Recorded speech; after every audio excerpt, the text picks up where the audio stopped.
नमस्कार दोस्तों, स्वागत है आपका हमारी चैनल तंत्र विद्या पर। क्या टाइटल देखा? क्या सच में वशीकरण होता है? क्या सच में तंत्र मंत्र होते हैं?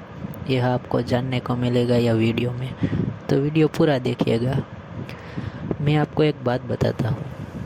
आप बोलोगे कि वशीकरण होता होगा तो हम दुनिया के बड़े बड़े लोगों को क्यों नहीं कर सकते?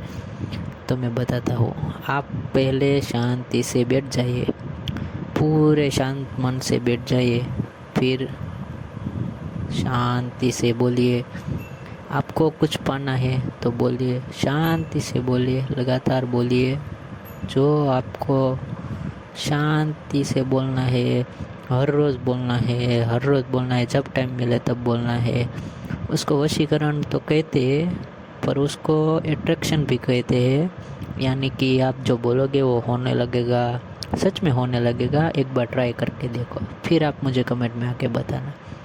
जो आप यह सब सीखना चाहते हैं तो मेरे पास एक PDF है, वो हमारे प्यारे सब्सक्राइबर के लिए वो 50 रुपये में दे दी जाएगी। तो कृपया हमें व्हाट्सएप पे संपर्क करें। धन्यवाद।